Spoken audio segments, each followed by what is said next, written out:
The following presentation was made possible by the Alltech Media Group, a Southern California multimedia company providing exponential branding and marketing services to all their clients. The Alltech Media Group understands the value of the 3W strategy, providing their clients proven, trackable results.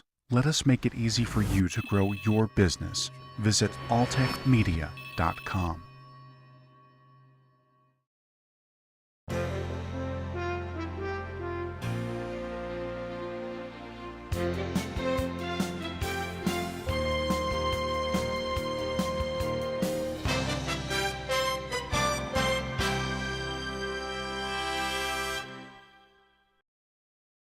Hello and welcome to Energy Independence Magazine. I'm your host, WRCOG.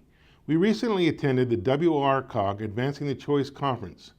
The purpose of the conference was to bring together the best minds and ideas in the field of energy in order to get in front of the growing need for alternative fuels and energy in our Riverside area. We spoke with several CEOs, elected officials, board members, and consumers about the importance of advancing our choice. Hello, we're here with Rick Bishop at the Advancing the Choice Expo. Rick, how are you doing? Great, how are you doing? Excellent, thanks a lot for your time.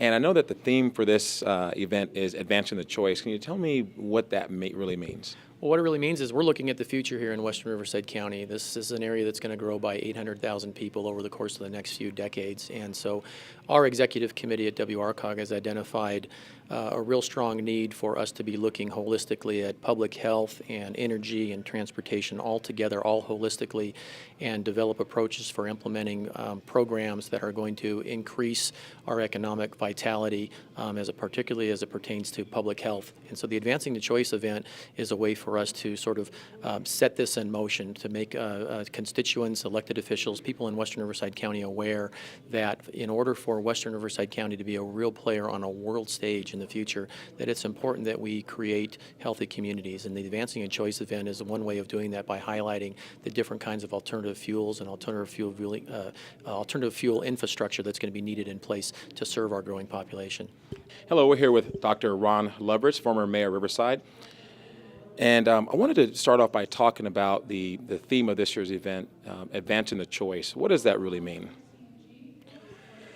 Well, this is the 14th year of this expo, and I think what they intended to do is to sort of identify kind of opportunities and best practices. And the field of energy, the field of fuels is continually changing. Funding is continually changing.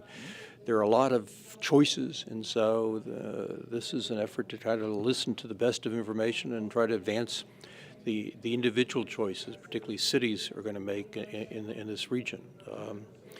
And it's, from my view, it's what is taking place here is not just another meeting, but it really is a statement of this region's interest in clean air, this region's interest in being a leader.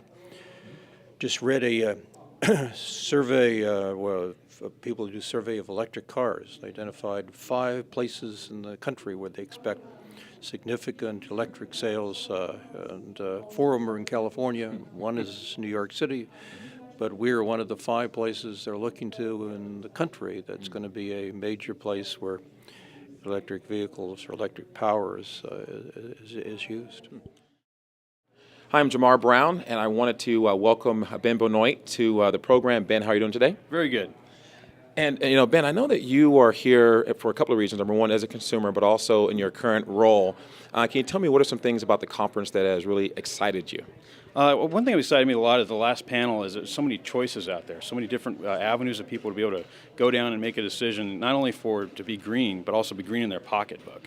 One thing we're hearing a lot with the CNG and propane cars is how much the difference in cost is. If you have a fleet where you can switch over to some of your cars to propane or to natural gas and save quite a bit of money on that fueling source, and also at the same time be a much cleaner fleet. From AQMD's perspective, this is a win-win. Without having to do much, we can incentivize this a little little bit and maybe hopefully move more fleets that direction and really get a win in the person's pocketbook. And in a lot of ways, that's the better way and the easier way to get some great attainment and reach our attainment goals and have much cleaner burning cars or a car that may be electric where the burning is actually happening outside of the air district. So we're always constantly at the air district trying to figure out how to reduce the emissions for the entire fleet and all the cars around us and all the heavy-duty vehicles. It's another thing that's nice to hear is the heavy-duty vehicles are being looked at, especially by propane and natural gas again. We're hearing that in our waste haulers. Our waste haulers are moving towards CNG or natural gas, and that's a huge improvement for just even our basic neighborhoods and around our cities. When that trash truck comes around to pick up your trash, it's not generating more trash in the air right there in front of your house. Right. Hello, we're here with Darren Engel, and Darren is one of the panelists today. Tell me about your main focus at this year's conference.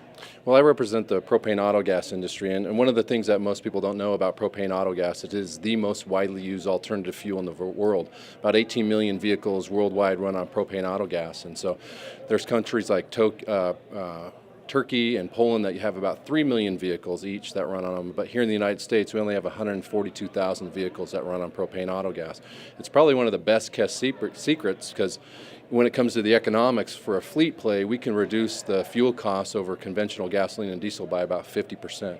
Can you imagine what that would do for a fleet customer if you could reduce your bottom line on your fuel by 50%?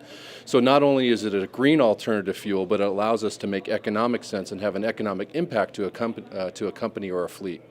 And then what are some of the reasons why, I mean, because it sounds like there's a significant economic benefit, what are some reasons why it is such a secret? Why isn't it out there, more out there in the public? Well, because we really don't have a whole lot of money to market it like some of the other alternative fuels. We're not the glamour boys. We've been around since, first propane vehicle was converted was back in 1913. So we've been around for about 100 years. And there was a bad period in the 70s and 80s where we were first, one of the first alternative fuels, and then technology changed and the EPA came in, put computers on vehicles, and we didn't have a solution for that. And we kind of faltered as a technology. The rest of the world continued to develop that technology, and now it's coming back to the United States. So we have a very good technology. I mean, I would say that the difference between the technology of the 80s with propane auto gas and now is the same technology that's in your cell phone. I mean, the old cell phones in the 80s were massive. I could run a country with this thing. So the same kind of technology is developed in the alternative fuels and specifically in the propane segment as well. In terms of propane auto gas, for those that don't quite understand what it is, can you just give me a brief summary of what it is specifically? Yeah, propane auto gas is the word we call propane when it's used as a motor vehicle fuel. So that same propane that heats your home, cooks your food, heats your water is the same fuel source that could power your vehicle, and it has been doing so since, like I said, 1913. It's a very dense, it's a very mobile fuel source, so it's easily to be converted to a transportation type of a platform. Hello, we're with Elon Shore from the California Fuel Cell Partnership. Elon, how are you doing today? Good, excellent. Thank you very much. And we were talking a couple seconds ago, and I just said, for some people that may not even know what a fuel cell is, can you please describe that? Sure. A fuel cell electric vehicle is an electric vehicle, and that means it has an electric motor on board. So it's electricity that moves the wheels. People are usually familiar with plug-in electric vehicles, which have an onboard battery that they charge with electricity. A fuel cell vehicle works differently. You fill the vehicle with hydrogen, and onboard the vehicle is a fuel cell, and that's kind of like a miniature power plant. What it does is it takes the hydrogen and converts it into electricity onboard the vehicle that then drives the motor. The vehicles, the great thing about them, they produce zero emissions. The only thing that comes out of a fuel cell vehicle is a little bit of water vapor. And they take about 5 to 7 minutes to fill up, and they go up to 350 miles on a single tank. So the concerns about range anxiety aren't there, and again, it's a zero-emission vehicle. Wow, sounds very interesting. Now, tell me about the difference between a fuel cell vehicle, an electric vehicle, and a traditional gas motor vehicle. The benefits and some of the differences. Well, a conventional internal combustion engine uses gasoline. It burns the gasoline. Those vehicles are, at their best about 20 to 25% energy efficient. That means, that's the amount of energy that actually goes to move the wheels. When you're talking about an electric drive vehicle, and that's a plug-in electric or a fuel cell electric, you're talking about 50 to 70% efficiency. So they're much more efficient vehicles. And again, a pure electric vehicle like the Nissan Leaf or the Tesla, or a fuel cell vehicle will produce zero emissions out of the tailpipe. So So any other vehicles will produce some emissions. These are the only ones right now that produce absolutely nothing. We are here with Ike Boetsma, the mayor of the new city of Eastvale. How are you doing today? I'm doing very fine. Very good. Great. Ike, one of the things that I notice about the city of Eastvale is how well planned it is. And with this event here with discussing clean air and clean fuel, a big part of the success of that is going to be the infrastructure to support these new ideas. Can you speak to that in terms of your area?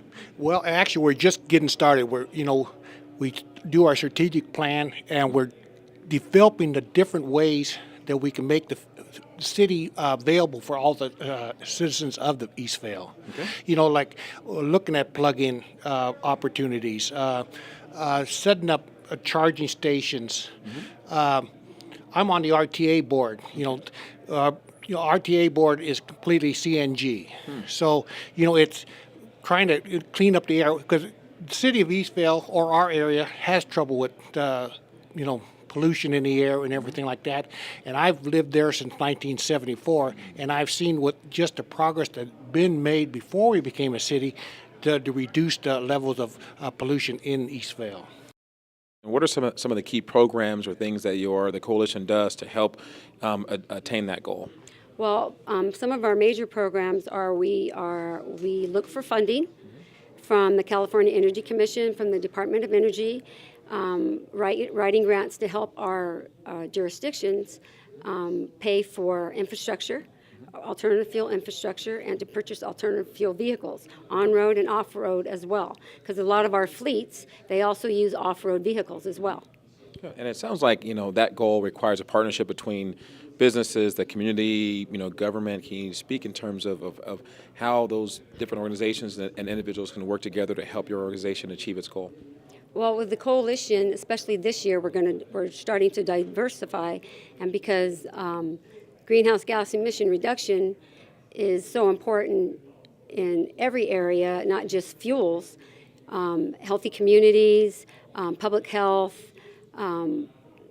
We are starting to work with more agencies to create a collaborative effort to reduce not only greenhouse gas emissions, not only to reduce the use of petroleum, but to also emphasize the importance of clean air for our communities as well, for our future generation, and especially for our elders, who a lot of our elders have a lot of chronic health, breathing, respiratory problems. Hello, we're with Jim McKinney from the California Energy Commission. Jim, thanks a lot for your time and speaking with us today. We've heard a lot of different talks today about resources and ideas and technologies for clean air, clean fuel, and healthy communities. And what I'd like to do with our time is to kind of bring it all together. So from your perspective with the Energy Commission, how are you approaching all this information? Mm-hmm. No, it's really important, and it's a great set of questions. So our program in Sacramento at the California Energy Commission, really our mandate is to provide the seed funding to develop infrastructure for the future.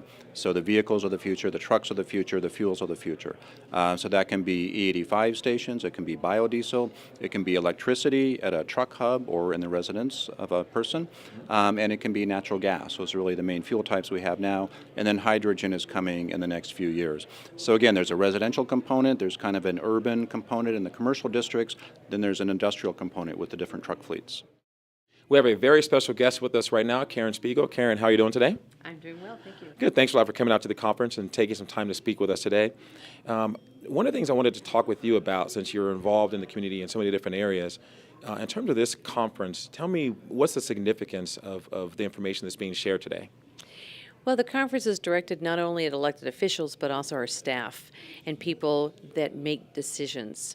And they have the gathering of the information for the people who make decisions. And that's what's really important, is to have the information. When we make decisions, sometimes if you don't have all the information, you're not making a good decision. So this is what it's about, is giving us information. Hi, I'm very excited to be speaking with Todd Hill. He was one of the panelists today. And Todd, I was listening to your talk, and I was really impressed with what you were talking about, and one of the things you were discussing was the importance of making change today. Can you speak to that, please? Absolutely. I think that all of us now have realized that we're feeling the effects of climate change, the impacts of climate change today. It's one of the things that we might have been debating about it 20 or 30 years ago, but everyone knows that the summers are different, the winters are different. What's happening is something that is never happened to us before. We have technologies in place. And in this case, it's fuel technologies, biodiesel, ethanol. These technologies actually can make an impact in the amount of greenhouse gases we produce today. They're viable today. Although I support every alternative technology, I support the use of all of them, and they all have a place in our future. The reality is that we need to make change today, and so we need to use those tool sets that we have today to make those changes. According to Rick Bishop, the director of WRCOG, the population of the Riverside County area is going to grow by 800,000 in the next few decades. So the time is now to develop alternative fuel choices and infrastructure to support the growing need of the community. By hosting conferences such as Advancing the Choice, WRCOG is taking a proactive step to ensure the long-term economic vitality of Riverside County. I'm your host, WRCOG, and I want to thank you for watching this edition of Energy Independence Magazine.